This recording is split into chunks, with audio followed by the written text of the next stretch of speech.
ದೇವ್ರ ನಾಮಕ್ಕೆ ಸ್ತೋತ್ರವಾಗಲಿ. ಇವತ್ತು ನಮ್ಮ ಜೀವಿತದಲ್ಲಿ ನಾವು ನಂಬಿಕೆ ಉಳ್ಳವರಾಗಿರಬೇಕು. ಯಾವ ರೀತಿಯಲ್ಲಿ ಅಂದರೆ ಎಲ್ಲ ಪರಿಸ್ಥಿತಿಯಲ್ಲೂ ಕೂಡ ದೇವರು ನಮ್ಮ ಜೊತೆಗಾರನಾಗಿದ್ದಾರೆ ಎಂಬುದಾಗಿ ನಾವು ನಮ್ಮ ಆಪತ್ತಿನ ಕಾಲದಲ್ಲೂ ಕೂಡ ನಾವು ಕ್ರಿಸ್ತನಲ್ಲಿ ನಂಬಿಕೆ ಉಳ್ಳವರಾಗಿರಬೇಕು.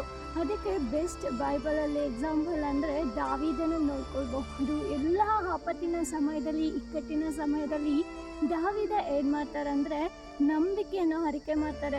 ದೇವರನ್ನು ಗಟ್ಟಿಯಾಗಿ ಹಿಡಿದುಕೊಂಡು ಆತನು ಪ್ರಾರ್ಥನೆ ಮಾಡ್ತಾ ಇದ್ದಾನೆ. ಅದಕ್ಕೆ ನಾವು ನೋಡಿಕೊಳ್ಬಹುದು 23ನೇ ಕೀರ್ತನೆ 1ನೇ ವಚನದಲ್ಲಿ, ಯೆಹೋವನು ನನಗೆ ಕುರುಬನಾಗಿದ್ದಾನೆ, ನಾನು ಕೊರತೆ ಪಡುವುದಿಲ್ಲ ಎಂಬುದಾಗಿ.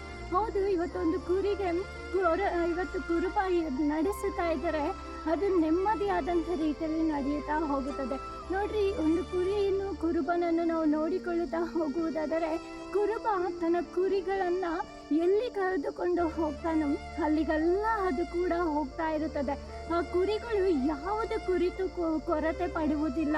ಅದಕ್ಕೆ ಏನು ಬೇಕು, ಏನು ಬೇಡ, ನಾನು ಎಲ್ಲಿ ಹೋಗಬೇಕು, ನಾನು ಏನು ತಿನ್ನಬೇಕು, ಯಾವುದರ ಕುರಿತು ಆ ಕುರಿ ಯೋಚನೆ ಮಾಡುವುದಿಲ್ಲ. ಯಾಕಂದರೆ ಆ ಕುರಿಗಳಿಗೆ ಗೊತ್ತು, ನನ್ನ ಕುರುಬ ನನ್ನ ಮುಂದೆ ಹೋಗುತ್ತಾ ಇದ್ದಾನೆ, ಆತನು ನನಗೆ ತಕ್ಕ ಸಮಯದಲ್ಲಿ ಎಲ್ಲವನ್ನು ಒದಗಿಸಿ ಕೊಡುತ್ತಾನೆ ಎಂಬುದಾಗಿ. ಸೊ ಇವತ್ತು ನಮ್ಮ ಜೀವಿತದಲ್ಲಿ ಯೇಸು ಸ್ವಾಮಿ ಒಳ್ಳೆ ಕುರುಬನಾಗಿದ್ದಾನೆ. ಇವತ್ತು ನಾವುಗಳು ಕುರಿಗಳಾಗಿದ್ದೇವೆ. ಇವತ್ತು ಅನೇಕ ಸಾರಿ ನಾವು ಸಫರ್ ಪಡ್ತೇವೆ. ಅಯ್ಯೋ, ನಾನು ಏನು ಮಾಡಬೇಕು, ಎಲ್ಲಿಗೆ ಹೋಗಬೇಕು, ಅನೇಕ ನಾನಾ ವಿಧವಾದಂಥ ರೀತಿಯಲ್ಲಿ ನಾವು ಚಿಂತಿಸುವವರಾಗಿದ್ದೇವೆ. ಸೊ ಇವತ್ತು ನಾವು ಚಿಂತೆ ಮಾಡದೆ ಕುರುಬನ ರೀತಿಯಲ್ಲಿ, ಇವತ್ತು ಕುರಿಗಳ ರೀತಿಯಲ್ಲಿ ನಾವು ಕುರುಬನನ್ನು ದೃಷ್ಟಿಸಿ ನೋಡೋಣ. ಯೇಸು ಸ್ವಾಮಿಯನ್ನು ದೃಷ್ಟಿಸಿ ನೋಡೋಣ. ನಾವು ಆತನನ್ನು ದೃಷ್ಟಿಸಿ ನೋಡುವಾಗ, ಆತನ ಮಾರ್ಗದಲ್ಲಿ ನಾವು ನಡೆಯುವಾಗ ನಾವು ಯಾವುದಕ್ಕೂ ಕೂಡ ಕೊರತೆ ಪಡುವಂಥ ಅವಶ್ಯಕತೆಯೇ ನಮ್ಮ ಜೀವಿತದಲ್ಲಿರುವುದಿಲ್ಲ. ಯಾಕಂದರೆ ಆತನು ಎಲ್ಲವನ್ನು ತಕ್ಕ ಸಮಯದಲ್ಲಿ ನಮಗೆ ಒದಗಿಸಿ ಕೊಡುವ ಆತನಾಗಿದ್ದಾನೆ. ಯಾವ ರೀತಿಯಲ್ಲಿ ಆ ಕುರಿಗಳನ್ನು ಯಾವ ರೀತಿಯಲ್ಲಿ ಆ ಕುರುಬನು ಪೋಷಿಸಿ ನಡೆಸುತ್ತಾನೋ ಅದೇ ರೀತಿಯಲ್ಲಿ ನಮ್ಮನ್ನು ಕೂಡ ಪೋಷಿಸಿ ನಡೆಸಲಿಕ್ಕೆ ಆತನು ಶಕ್ತನಾಗಿದ್ದಾನೆ. ಇವತ್ತು ನಾವು ಹೇಳೋಣ, ಯೆಹೋವನು ನನ್ನ ಕುರುಬನು, ನಾನು ಕೊರತೆ ಪಡುವುದಿಲ್ಲ ಎಂಬುದಾಗಿ.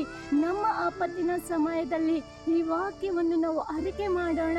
ಖಂಡಿತವಾಗಲೂ ದೇವರು ನಮ್ಮ ಕುರುಬನಾಗಿದ್ದಾನೆ. ಆತನು ನಮ್ಮನ್ನು ಒಂದು ದಿನವೂ ಕೂಡ ಕೊರತೆ ಪಡುವುದಕ್ಕೆ ಬಿಡುವುದಿಲ್ಲ. ಸೊ ನಾವು ಇವತ್ತಿನ ನಂಬಿಕೆಯಿಂದ ಅರಿಕೆ ಮಾಡೋಣ. Thank you.